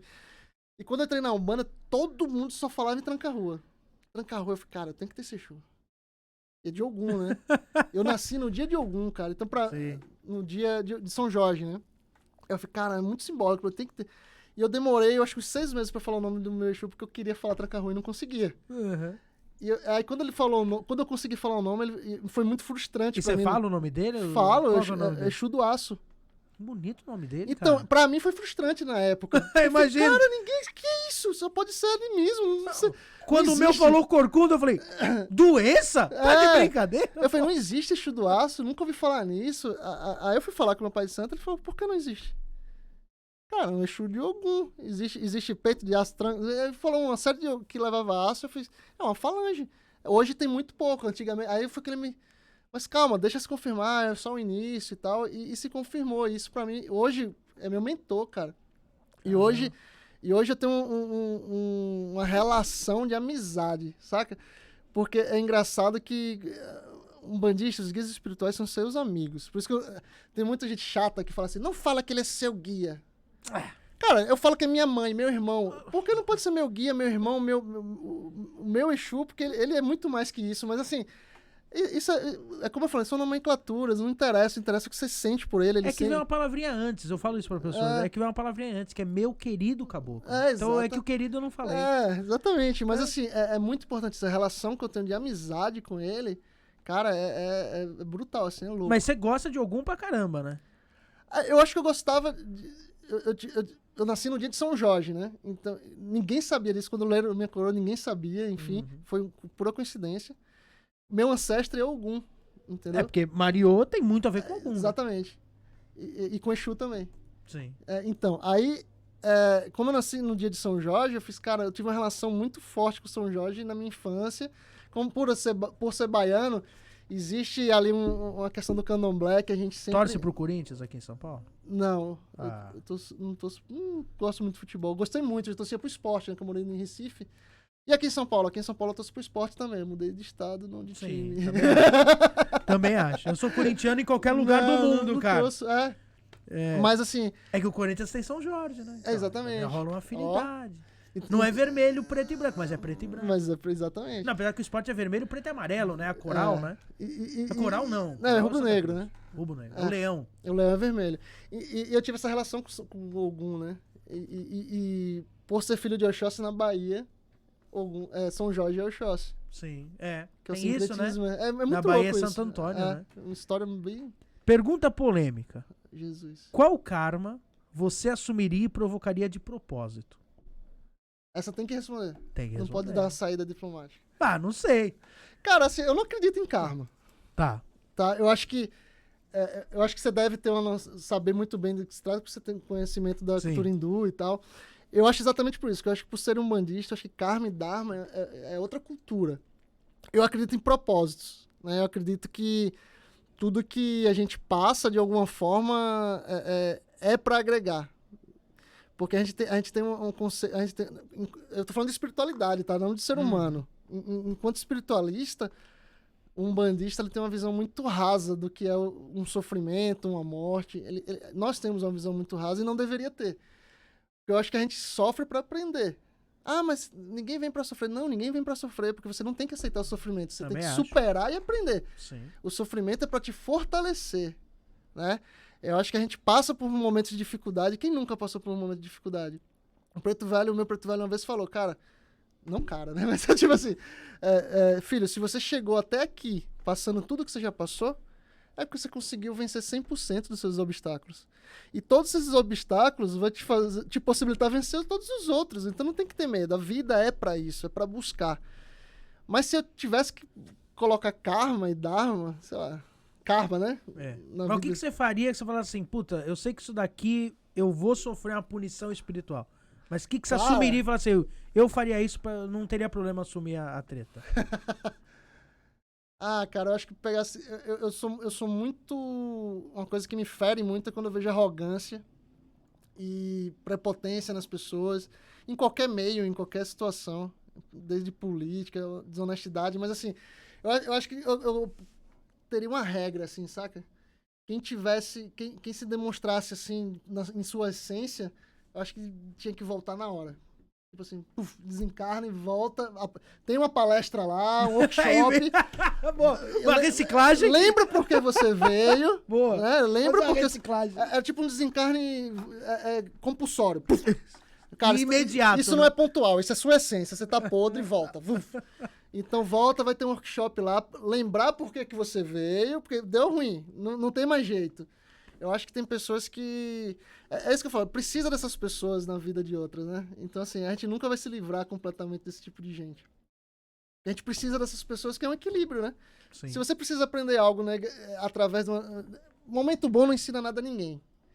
Quando você tá lá no churrasco, na amizade, você não tá preocupando em evolução espiritual. Sim. Mas quando você tá na dificuldade, né, você para, pensa, respira, se conecta. Eu acho que pra isso que servem essas pessoas. Por isso que eu falo assim, te fariam mal. Eu acho que essa pessoa, de alguma forma, vai ser importante pra mim. Sim. Mas é uma evolução. As pessoas esquecem de agradecer, imagina num momento que já tá bom. Né? Então, eu acredito nisso, cara. Eu acho que... Mas eu faria assim, ó, todo mundo volta, reaprende aí, que deu ruim. Bom, agora nós vamos ao seguinte. Nosso próximo quadro é o caldeirão. Você vai escrever aqui o que você queimaria no nosso caldeirão. O que você acha que não precisa mais na Umbanda, que tem que queimar. Pode ser uma ou duas coisas. Na religião. Cara, vamos queimar algo que não presta mais. O que você queimaria? Cara, você vai escrever aí no papel. É triste, hein? Você achou que era fácil? Caramba, o que eu queimaria na religião? Eu acho que... Escreva aí. Se você para pra pensar, você começa a lembrar de várias coisas, né? Acho que vaidade. Quem é Mário? Não é o nome. De dirigentes. Sacanagem. Queimar aqui. Mário, não sei o quê. Mas... botar o nome das pessoas. Dirigentes.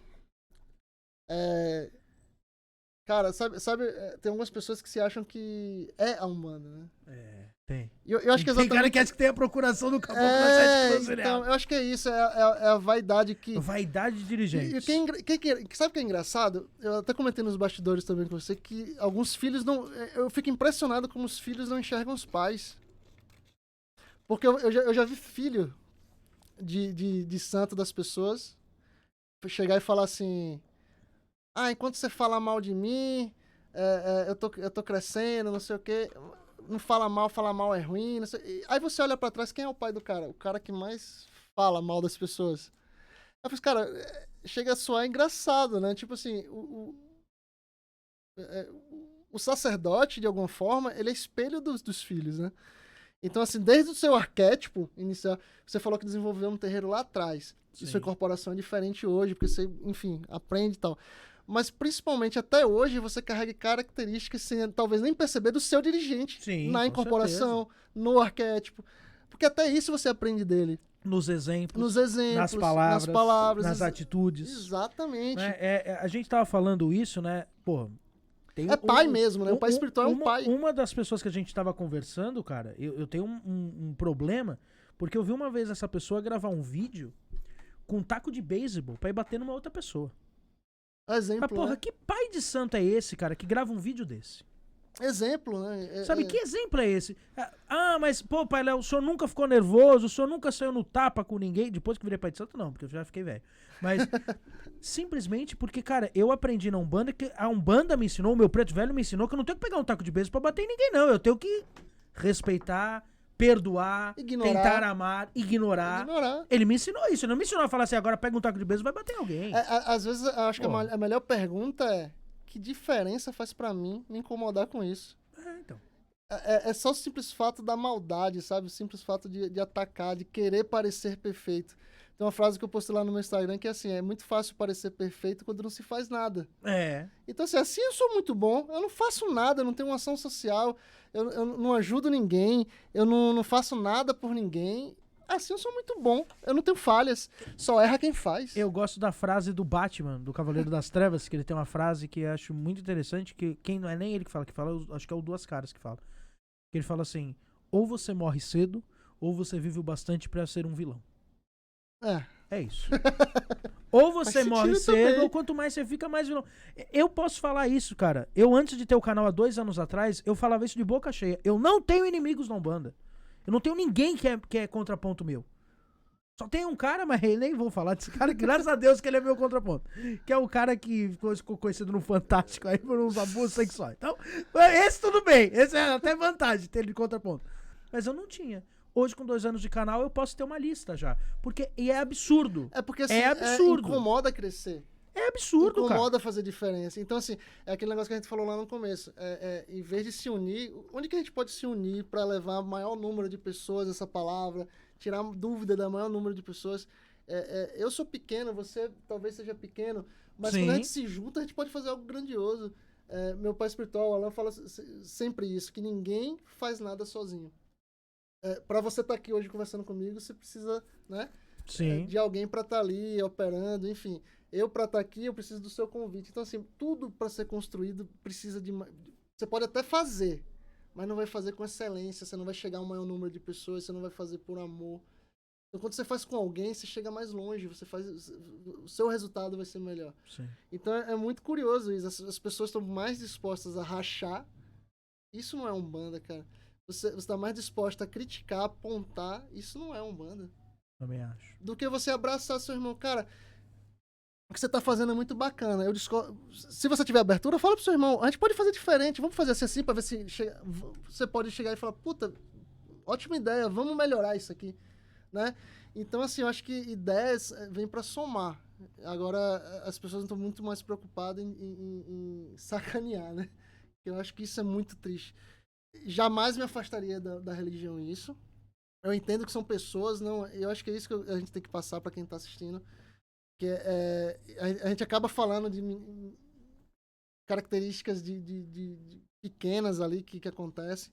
Mas eu acho que isso acontece na igreja do seu bairro, acontece no candomblé, acontece enfim, em qualquer sociedade, né? Porque a igreja é uma sociedade, o terreiro é uma sociedade, é um núcleo social, né? Sim.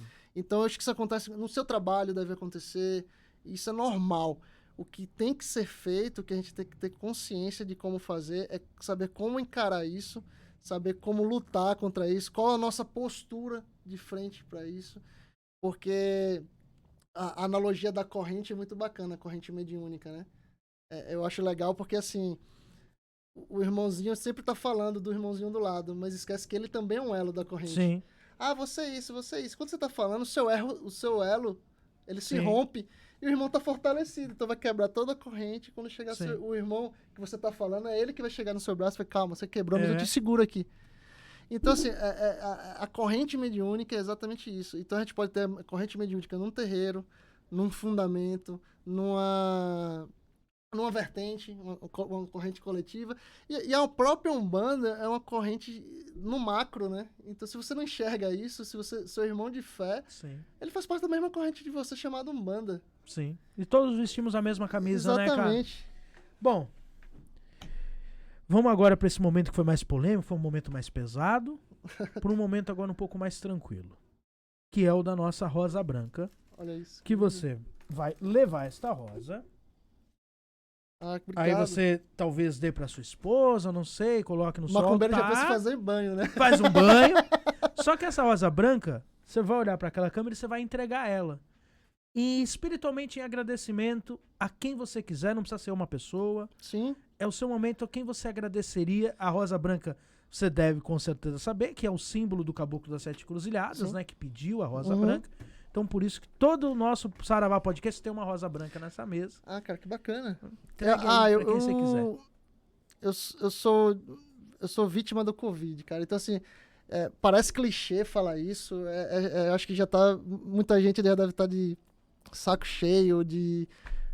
Posso até me emocionar também, cara. Fique à vontade. Mas eu acho que muita gente viveu na pele isso. Eu perdi 2 pessoas que eu amava. Tive Covid. Ah, cara, peraí. E eu acho que eu ofereço todo mundo, né? Paz, empatia, gratidão, saber olhar no outro. Eu acho que assim, todo mundo, eu vi uma frase ontem que também que é a maior verdade, é que todo mundo tá enfrentando uma batalha nesse momento, né? Você tá enfrentando a sua batalha, eu tenho a minha batalha diária, o pai Léo tem a batalha diária dele, mas a gente nunca reconhece isso no outro, né? A gente não se preocupa qual a dificuldade que ele tá tendo. Eu nunca vou ter, não costumo ter empatia com isso. Eu olho para ele tá em pé sorrindo, beleza. Não, ele tem sim uma batalha diária, assim como você. Então, eu acho que eu ofereço no sentido de mostrar para as pessoas mais empatia. A situação que a gente vive, a gente perdeu muito isso. Eu acho que talvez você olhe para uma pessoa sorrindo, mas quando ela chega em casa, ela chora porque perdeu um ente querido, perdeu uma mãe, perdeu, sei lá, qualquer pessoa que de alguma forma era importante para ela. E você, por pior que esteja passando agora, acho que o nosso problema sempre é o mais grave, né?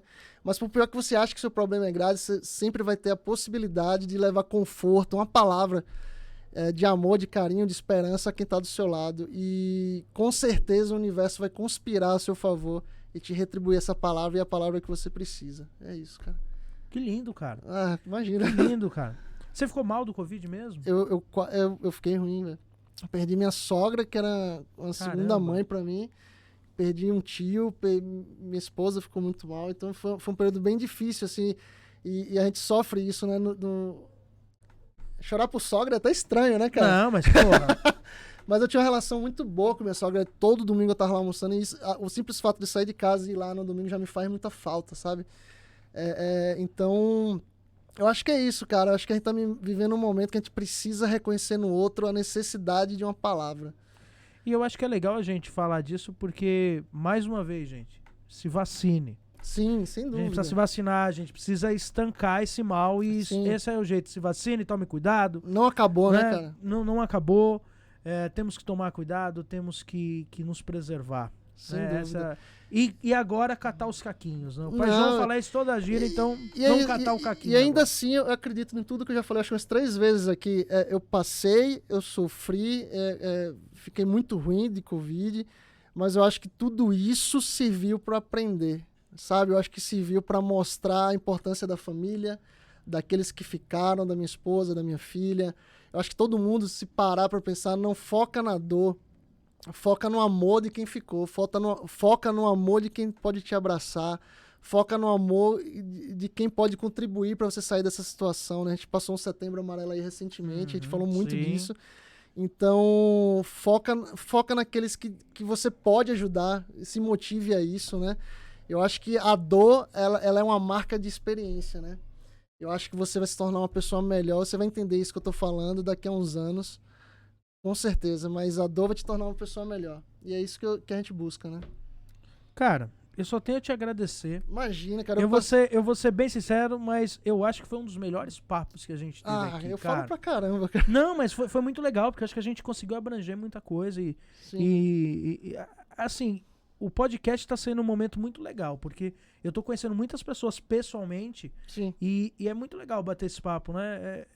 Realmente, foi transformador hoje. Cara, eu agradeço o convite, agradeço o carinho, né? Eu acho que foi um prazer, assim, conhecer você e... Desculpa se eu falei muito. Imagina! Né? Então, assim, eu, Bruno, a editora Mariô, a gente vai ter um orgulho muito grande em te conhecer, reconhecer. Quem sabe futuro autor da nossa editora. Pô, que assim seja. Mas vamos ter a Mariô aqui, ó, que isso a gente já resolveu. O nosso próximo apoiador será a Mariô. E eu espero sim, cara, que esse projeto cresça cada vez mais, que aquela frase, a gente é uma grande banda, né? Sim. E é isso que a gente tem que reconhecer no outro, a irmandade, e não a diversidade interna, que eu acho que isso é o maior absurdo que existe. Mas a gente reconhecer no outro a irmandade, o poder de união. E, cara, só tenho a agradecer. Foi muito prazeroso. Nem parece que passou, já foi 1h30. Foi, mais Caramba. Até. Acho que já deu Falei quase pra caramba 2 horas. Eu falo pra caramba, se der corda eu vou embora. Não, mas foi maravilhoso. Bruno, valeu.